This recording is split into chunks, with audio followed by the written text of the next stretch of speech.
Social മീഡിയയിൽ ഏറെ ആരാധകരുള്ള ഇൻഫ്ലുവൻസറാണ് മലപ്പുറം സ്വദേശിയായ ജാസിൽ ജാസി. മലപ്പുറം കുറ്റിപ്പുറം സ്വദേശി മുഹമ്മദ് ജാസി എന്ന ജാസിൽ ജാസി ഒരു ട്രാൻസ് പേഴ്സണാണ്. സ്ത്രീയുടെ മനസ്സുമായി ജീവിക്കാൻ ആഗ്രഹിക്കുന്ന ജാസിലിന് എല്ലാ കാലവും പിന്തുണയായി നിന്നിട്ടുള്ളത് പങ്കാളിയും സുഹൃത്തുമായ ആഷിയാണ്.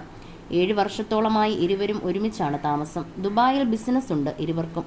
ഇക്കഴിഞ്ഞ ദിവസം ജാസിയും ആഷിയും കൊല്ലത്ത് കൊറ്റൻകുളങ്ങര ക്ഷേത്രത്തിൽ ചമയവിളക്ക് കാണാനെത്തിയ ദൃശ്യങ്ങൾ സോഷ്യൽ മീഡിയയിൽ വൈറലായിരുന്നു.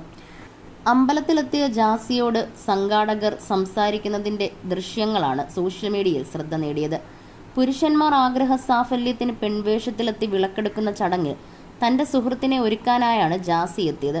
ക്ഷേത്രത്തിലെ ചടങ്ങുകൾ കാണുകയും പ്രാർത്ഥിക്കുകയും ചെയ്തു. എന്നാൽ ഇതിനിടെ സംഘാടകർ ജാസിയെ തടയുകയായിരുന്നു. ഇതേക്കുറിച്ച് സംസാരിക്കുകയാണ് ഇപ്പോൾ ജാസി. വളരെ മോശം അനുഭവമാണ് തനിക്കുണ്ടായതെന്ന് ജാസി പറയുന്നു.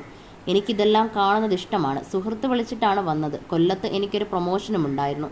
ദുബായിൽ നിന്നും സുഹൃത്ത് ഇതിനായി വന്നതാണ്. അവൻ്റെ മനസ്സിൽ വലിയ ആഗ്രഹമായിരുന്നു. എൻ്റെ മനസ്സിലും ആ ആഗ്രഹമുണ്ടായിരുന്നു. വന്നു കയറി കുറച്ചു കഴിഞ്ഞപ്പോൾ തന്നെ സംഘാടകർ വന്നു. ഭയങ്കര പ്രശ്നം. കയ്യിൽ വിളക്കില്ലല്ലോ എന്ന് ചോദിച്ചു. നിന്നെ എനിക്ക് അറിയാമല്ലോടി എന്നൊക്കെ പറഞ്ഞ് വളരെ മോശമായി സംസാരിച്ചു. 2 ദിവസവും സംഘാടകരുടെ ഭാഗത്തു നിന്നും എനിക്ക് വളരെ മോശം അനുഭവമാണ് ഉണ്ടായത്. പറയുമ്പോൾ വിഷമമുണ്ട്. ഞങ്ങളുടെ നാട്ടിലെ ഉത്സവത്തിന് എല്ലാ മതസ്ഥരും പങ്കെടുക്കും. ഇത് കേരളമാണ്. സംഘാടകരുടെ ഭാഗത്തു നിന്നും എൻ്റെ കമ്മ്യൂണിറ്റിയിലെ പലർക്കും ഈ അനുഭവം ഉണ്ടായിട്ടുണ്ട്. 2ാമത്തെ ദിവസം പോയപ്പോഴും ചെരുപ്പ് എവിടെയാണ് അഴിച്ചിടേണ്ടത് എന്നെനിക്കറിയാം.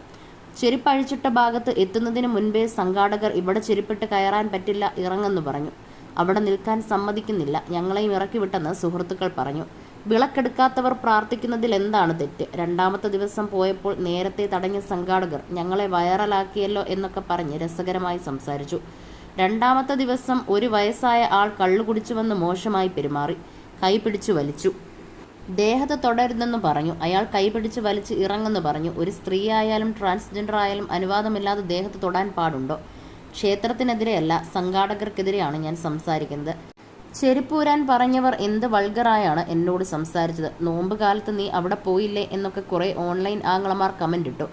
ഞാനൊരു മനുഷ്യനാണ്. എനിക്കെല്ലാ മതങ്ങളും ഒരുപോലെയാണ്. എൻ്റെ മതത്തിൽ അടിയുറച്ച് വിശ്വസിക്കുന്നു. പൊട്ടുവെച്ചാലോ വേറെന്തെങ്കിലും ചെയ്താലോ എൻ്റെ ഈമാൻ നഷ്ടപ്പെടില്ല. അത് വേറെ ആരും പറഞ്ഞു തരേണ്ട. നിങ്ങളുടെ നാട്ടിൽ അമ്പലത്തിൽ പൂരം വരുമ്പോൾ ഹിന്ദുക്കൾ മാത്രമാണോ പങ്കെടുക്കുക? ഞാൻ പെർഫെക്റ്റ് അല്ല, പക്ഷേ എൻ്റെ ജീവിതത്തിൽ ഞാൻ ഹാപ്പിയാണ്. പടച്ച റബ്ബിൻ്റെ എല്ലാ സൃഷ്ടികളും നല്ലതാണ്. തന്നെ പിന്തുണച്ചവരോട് വളരെ നന്ദിയുണ്ടെന്നും ജാസി പറയുന്നു. എൻ്റെ സുഹൃത്തിനെ മരംകുത്തി എന്നൊക്കെ വിളിച്ച് കമൻറ്റുകൾ വന്നു. അത് കണ്ടപ്പോൾ വിഷമം തോന്നി. 7 ദിവസം വ്രതമെടുത്ത് ദുബായിൽ നിന്ന് ഫ്ലൈറ്റ് ടിക്കറ്റ് എടുത്ത് ഇവിടെ വന്നതാണ്. ഡ്രസ്സിനൊക്കെ എന്ത് രൂപയാണ് അവർ പൊട്ടിക്കുന്നത്. 2ാമത്തെ ദിവസം വിളക്കെടുക്കുന്നില്ല ജാസി.